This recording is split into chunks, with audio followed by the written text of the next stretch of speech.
Bismillahirrahmanirrahim. Assalamualaikum warahmatullahi wabarakatuh. Waalaikumsalam warahmatullahi wabarakatuh. Kurang kompak, kurang semangat ya. Bu Guru ada pantun, nanti jawab. Cakep gitu ya, bisa ya. Buah cermai dicampur salak. Cakep. Jamaahnya ramai, jawabnya kurang kompak. Ulangi ya, salahnya ya. Assalamualaikum warahmatullahi wabarakatuh. Waalaikumsalam warahmatullahi wabarakatuh. Iya, alhamdulillah. Oke, baik. Sebelum kita memulai kajian pada sore hari ini, biar ilmunya kita bermanfaat, ya. Kalian pulang dapat ilmu, kalian pulang dapat pahala. Kita bersama-sama membaca niat sebelum belajar, ya. Ikutin bersama-sama, ya. Bismillahirrahmanirrahim. Bismillahirrahmanirrahim. Nawaitu ta'alluma Nawaitu ta'alluma wa ta'lima wa ta'lima wa tadhakkura wa tadhakkura wa tadhkira wa tadhkira wan naf'a wan naf'a wal intifa'a wal intifa'a wal ifadah wal ifadah wal istifadah wal istifadah wal hissa wal hissa ala tamassuki ala tamassuki bi kitabillahi bi kitabillahi wa sunnati rasulihi wa sunnati rasulihi sallallahu alaihi wasallam sallallahu alaihi wasallam wa du'a ilal huda wa du'a ilal huda wa dilalata alal khair wa dilalata alal khair ibtigha'a mardatihi ibtigha'a mardatihi wa qurbihi wa qurbihi wa sawabihi wa sawabihi wa husnil khatimah wa husnil khatimah ma'al lutfi wal afiyah ma'al lutfi wal afiyah was salahil aqibah wa salahil aqibah. wa ila hadirin Mustafa Rasulullah sallallahu alaihi wasallam wa sahbihi wasallam. Al-Fatihah. A'udzu billahi minasy syaithanir rajim. Bismillahirrahmanirrahim. Alhamdulillahi rabbil alamin. Ar-Rahmanir Rahim. Maliki yaumiddin. Iyyaka na'budu wa iyyaka nasta'in. Ihdinas siratal mustaqim. Siratal ladzina an'amta 'alaihim ghairil maghdubi 'alaihim waladdallin. Amin. Bismillahirrahmanirrahim. Alhamdulillahilladzi ja'ala Ramadana syahra syiyam lil mu'minin. Wassalatu wassalamu ala asrafil anbiya'i wal mursalin Sayyidina Muhammad wa ala alihi wa sahbihi ajma'in, amma ba'du. Alhamdulillah, anak-anakku sekalian yang Bu Guru muliakan, baik yang di sini maupun yang di rumah yang mendengarkan. Puji syukur kita kehadirat Allah Subhanahu wa Ta'ala yang telah menjadikan bulan Ramadan sebagai bulan untuk beribadah.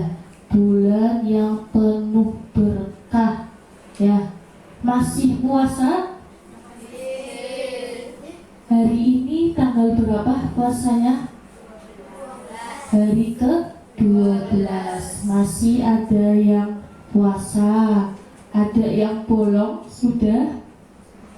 Alhamdulillah, full ya. Semoga sampai akhir bulan Ramadan full, tidak ada yang bolong. Semoga semuanya diberikan kesehatan, amin ya rabbal alamin.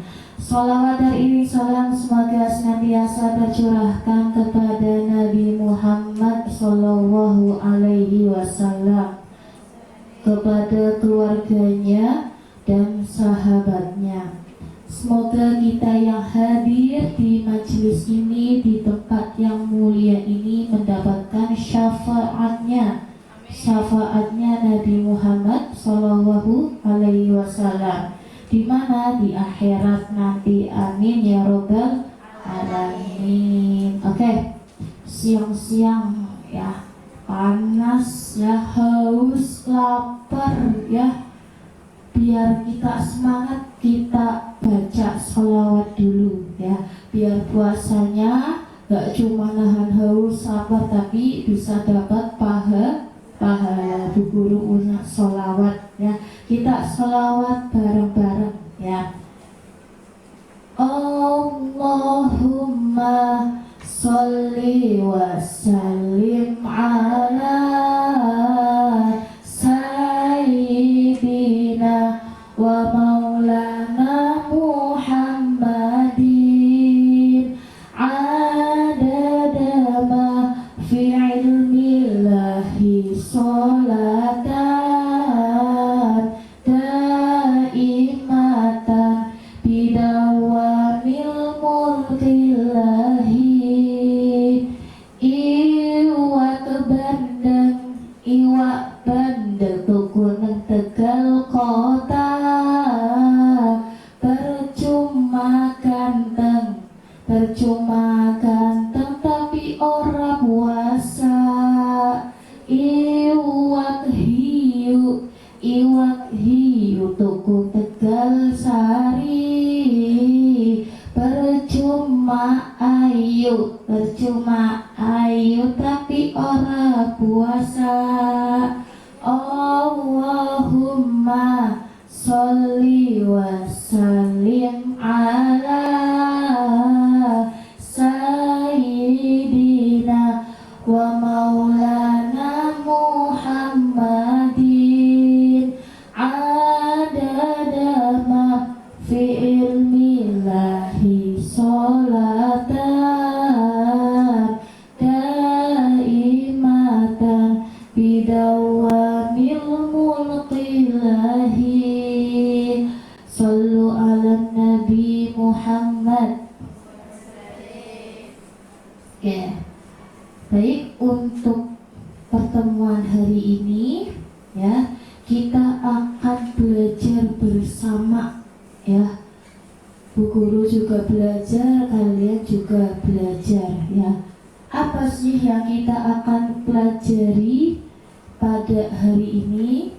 Yaitu kita akan belajar tentang bab toharoh di dalam kitab Safinatun Najah ya. Sebelumnya, bab toharoh itu bukan hanya wudu ya. Toharoh itu macam banyaknya. Ada apa saja di dalam termasuk toharoh? Yang pertama istinja. Yang kedua ada wudu. Yang ketiga ada tayamum. Ya, itu bab toharoh yang dijelaskan di dalam kitab Safinatun Najah. Baik, bab yang pertama, bab toharoh, kita akan mengenal apa itu istinja ya. Menurut kitab Safinatun Najah, pengertian istinja adalah bersuci dengan batu. Jika juga tidak bisa menggunakan air. Istinja dilakukan dengan membersihkan najis yang keluar dari kemaluan atau dubur. Ya, jadi pengertian istinja itu ya bersuci menggunakan batu. Bu, apa hanya batu saja yang boleh dipakai untuk beristinja? Tidak, ada dua alat yang dipakai untuk beristinja. Yang pertama yang biasanya kita pakai yaitu namanya air. Betul atau betul? Air. Kalian semua pasti sudah memakai air itu sehari-hari kita ya, makanan sehari-hari kita air ya. Nah, air itu bisa untuk dipakai untuk beristinja. Air yang bagaimana, Bu? Air yang suci, tidak boleh terkena najis. Ya. Misalkan, Bu, airnya harusnya putih, ya bersih. Iya. Kalau air kopi bisa nggak untuk bersuci? Tidak. Air teh bisa untuk bersuci? Tidak. Air apa lagi? Air hujan bisa untuk bersuci? Tidak. Hanya air yang bisa untuk bersuci itu air yang tidak terkena najis. Air hujan itu kita berhati-hati ya, nggak tahu kan air hujannya dibawa oleh awan ya, atau yang turun dari gendeng-gendengnya, tahu-tahu nanti ada najisnya kan kita nggak tahu ya, makanya berhati-hati. Ada dua alat untuk beristinja, air dan batu ya. Bu, bagaimana caranya untuk bersuci dengan batu ya? Nih, di depan Bu Guru ada dua jenis alat untuk beristinja. Batu. Apa boleh cuma batu? Apa cuma hanya batu saja? Tidak, ya. Sejenis dengan batu itu juga bisa untuk digunakan untuk beristinja. Yaitu contohnya seperti kayu, ya. Kayunya itu harus yang mulus ya, tidak boleh kasar. Batu, nah ini batu ya. Oke, Bu, apa bisa untuk bersuci menggunakan batu? Bisa. Dijelaskan di dalam kitab Safinatun Najah ada beberapa penggunaan batu untuk bersuci, baik dari hadas kecil maupun hadas besar. Oke, bisa dilihat di situ. Kita masuk ke bab syarat batu untuk beristinja. Faslun syurutu ijza'il hajari samaniyah. Syarat sah bersuci dengan batu atau beristinja ada 8 ya. Yang pertama, ayakuna bisalasati ahjar. Jumlah batunya ada 3. Nah, kalau kalian sedang bepergian ya, darurat, tidak ada air sama sekali, bisa kalian menggunakan batu atau sejenis dengan batu. Jumlahnya ada 3 ya. Bu, apa bisa cuma 1 batu doang? Bisa, asalkan batu tersebut mempunyai 3 sisi. 1, 2, 3 ya, ada 3 sisi batu. Tapi Islam mengajarkan lebih berhati-hati ya, lebih berhati-hati bahwa batunya itu harus berjumlah dengan 3 ya. Karena apa? ya. Kalau batunya cuma satu, ya, dipakai untuk beristinja, itu dikhawatirkan dari salah satu sisi ini itu terdapat najis. Ya, makanya harus dipersiapkan jumlah batunya itu ada 3. Ya. Terus yang kedua, syarat bersuci ayyunaqiyal mahalla. Ayyunaqiyal mahalla. Najisnya atau batunya itu dapat membersihkan tempat najis. Batunya dapat membersihkan tempat najis. Hal ini jelas, ya, bahwa tujuan dari beristinja adalah untuk menghilangkan najis. Nah, kemudian dipastikan bahwa najis yang dibersihkan pada diri kita atau yang dikeluarkan itu tidak lagi tersisa pada tempat keluarnya.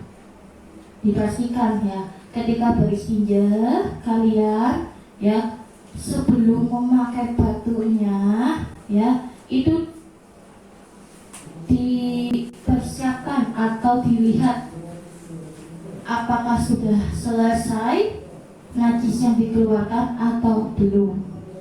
Ya. Bu, kalau misalkan bekasnya masih ada, itu bagaimana? Bekas najisnya ketika kita basuh dengan batu masih ada, hukumnya bagaimana? Wallahu a'lam. Ya, yang penting kita sudah berikhtiar, sudah membersihkan najis tersebut. Terus yang ketiga yaitu alaya jifas najasu. Yang ketiga, najisnya tidak boleh sampai kering.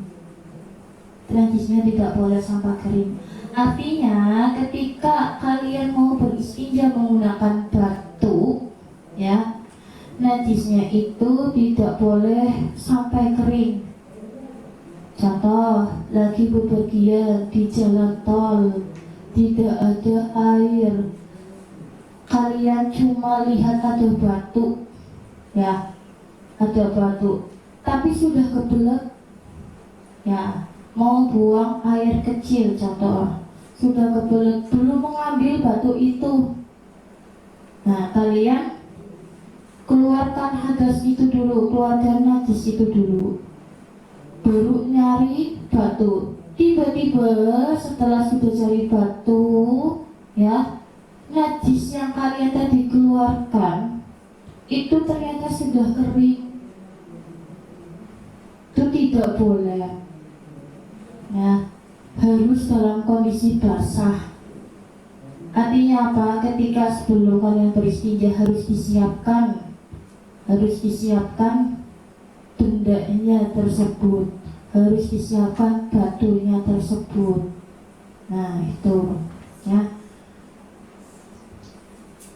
Kemudian yang keempat,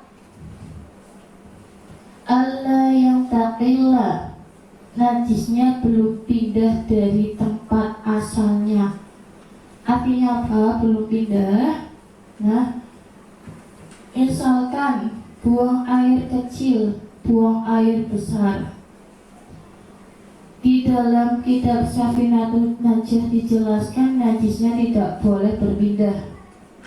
Kalau najisnya berpindah tetapi masih pada satu tempat keluarnya najis tersebut, itu wajib menggunakan air. Tetapi kalau najisnya berpindah, ya, berpindah keluar dari tempat keluarnya najis, beda tempatnya, itu yang dibasuh dengan air yang berpindah saja. Najis yang masih tetap di tempat itu, najisnya dibersihkan menggunakan batu. Tuh perbedaannya. Kemudian yang kelima, la yaqra'a alaihi akhar, tidak kedatangan najis yang baru. Maksudnya apa? Ada 3 batu, kalian sedang mengeluarkan najis, ditaruh di samping kalian 3 batu, contoh 3 batu. Nah, ketika kalian beristinja, ya, batu itu ambil 1, 2-nya masih di bawah, kena percikan dari najis kalian, kena percikan, misalkan pipis, ya, buang air kecil, 2 batu ini kena percikan, mau digunakan untuk beristinja, itu tidak boleh. Tidak boleh terkena najis yang lainnya. Harus apa? Harus berhati-hati, dipegang yang benar 3 batu itu, ya, diamankan dulu biar tidak terkena najis yang lain, begitu ya. Terus yang keenam, alla yujawiza safhatuhu wa hasyafatahu, najis yang akan disucikan tidak boleh melewati kiri kanannya dubur dan hasyafah, ujung kemaluan laki-laki, ya. Najisnya itu tidak boleh melewati, ya. Contoh, anak laki-laki mau buang air kecil, ya, mau buang air kecil, yang dibersihkan itu hanya di pucuknya saja, pojok alat kemaluannya saja, di tul-tul itu saja, dibersihkan di tul-tul saja, tidak boleh sampai ke akar-akarnya dibersihkan, cukup di atasnya, gitu. Nah, terus yang ke-7, alla yusibahu ma'un. Yang ke-7, najis yang akan disucikan tidak boleh terkena air. Nah, batunya ini tidak boleh terkena air, harus dalam kondisi kering. Bu, kita kan nggak tahu batu itu terkena najis atau enggak. Ya, kalian berhati-hati aja ketika mau mencari batu, carinya di tempat yang benar-benar bersih. Jangan cari batu di tempat kandang ayam. Sudah tahu kandang ayam tempatnya najis, cari batunya di situ. Ya, berhati-hatilah, ya, cari batunya di tempat yang suci. Nah, itu. Jadi tidak ada alasan batunya harus dibersihkan dulu pakai air, nunggu kering, itu tidak bisa, ya. Batunya harus dalam kondisi kering. Terus yang ke-8 terakhir, antakunal ahjaru thahirah, batu-batunya harus suci. Nah, tadi ya, batu yang digunakan untuk beristinja itu batu yang suci, tidak boleh terkena najis. Oke, itu syarat beristinja menurut kitab Syafii Nadun-Najah. Toharoh selanjutnya yaitu wudu. Ya, wudu biasa kalian lakukan sebelum melakukan sholat. Oke. Fardu wudu. Ya. Fardu wudu itu ada 6, ya. Yang pertama ada niat, yang kedua membasuh wajah, yang ketiga membasuh 2 tangan hingga siku, yang keempat mengusap sebagian kepala, yang kelima membasuh 2 kaki hingga mata kaki, yang keenam tertib. Nah, biar kalian gampang mengingatnya, ya, ada nadoman, pengenal wudu. Ya, kita baca bersama-sama nado manfaatu wudu. Fardu wudu ada 6 macamnya, semuanya harus dilakukannya. Pertama, niat menghilangkan hadasnya atau niat wudu fardu karena Allah.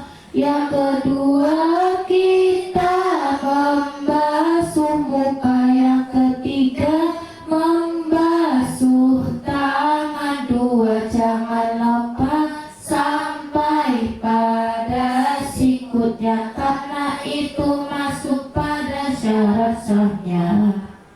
Yang keempat, kita mengusap kepala.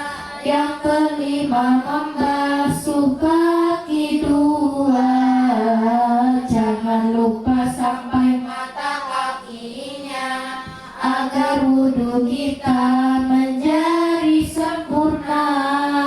Yang keenam, harus tertib semuanya sesuai dengan yang dijelaskannya. Jangan lupa lakukan sunnah-sunnahnya agar kita mendapat ridhonya Allah. Ya, begitu. Nado fardu wudu.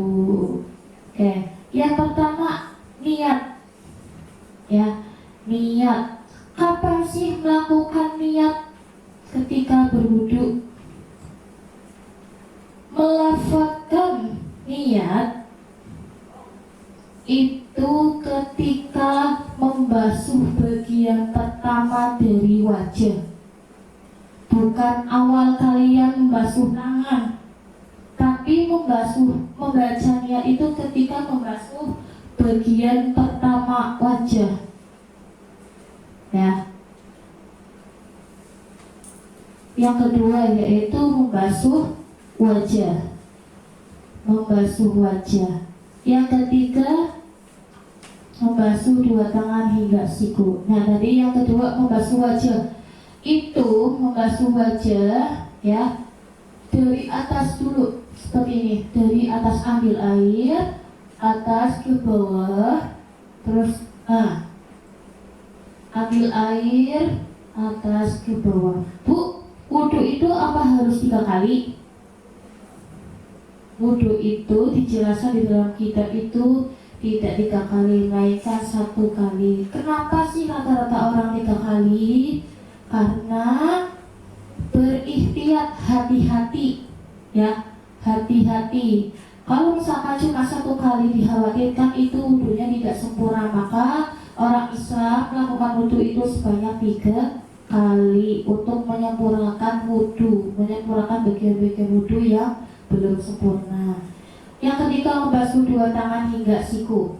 2 tangan, ya, 2 tangan hingga siku, bukan 1 tangan saja, ya, 2 tangan. Siku itu sampai mana sih? Ini, ya, sampai di sini. Melebihi siku boleh lebih sempurna. Tapi kalau sebelumnya siku itu tidak boleh. Masih di sini tuh nggak sah wudunya.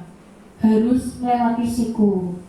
Ya, berhati-hatilah kalian ketika berwudu. Yang keempat, mengusap sebagian kepala. Bukan diusap semua, 1 kepala, ya, sebagian, ya, minimal segini dibasuh. Ya. Terus yang kelima, membasuh 2 kaki hingga mata kaki. Mata kaki itu mana sih? Mata kaki itu ugel-ugel, bahasa Tegalnya ugel-ugel, ya, di sini. Benjolan, iya, benjolan kaki di sini. Ini mata kaki sampai sini. Bu, kalau sampai lutut boleh nggak? Boleh, ya, boleh, lebih sempurna lagi itu. Yang keenam yaitu tertib berurutan, ya, harus urut, baru tangan langsung kaki. Wudunya tidak sah. Namanya tertib yaitu berurutan. Bagian yang pertama tidak boleh didahului dengan bagian lain. Yang harusnya kumur-kumur, ya, kalian basuh muka dulu, itu tidak boleh ya. Baik, mungkin bertoharoh ya, tentang istinja dan berwudu ya, itu adalah keseharian kita, ilmu-ilmu fikih keseharian kita. Bagi kalian yang mungkin baru baru mengenal ya ilmu fikih itu bagaimana ya, ilmu fikih itu banyak sekali ya. Kita wajib tahu ya, minimal tahu tentang ilmu-ilmu fikih ya. Oh, berarti begini caranya beristinja, berarti begini caranya berwudu. Karena toharo itu salah satu yang wajib dilakukan sebelum kita melakukan ibadah yang lainnya, betul? Kita nggak melakukan wudu, mau sholat, apakah sholat sahnya sholat itu sah nggak sholatnya? Enggak kan? Nggak wudu, sholatnya nggak sah. Makanya ya lebih berhati-hati ya dalam keseharian. Baik, itu mungkin saja yang bisa Bu Guru sampaikan pada pertemuan hari ini di majelis yang mulia ini.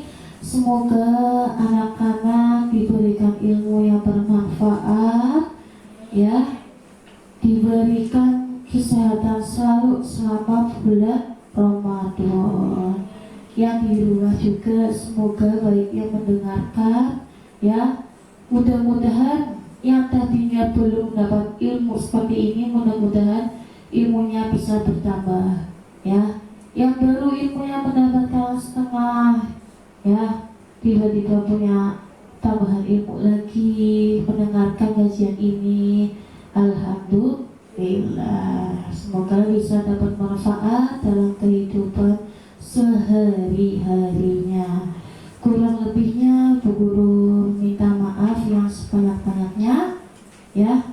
Wallahul muwaffiq ila aqwamit thoriq. Assalamualaikum warahmatullahi wabarakatuh. Waalaikumsalam warahmatullahi wabarakatuh. Kita tutup kajian sore hari ini dengan bacaan hamdalah. Alhamdulillahi rabbil alamin.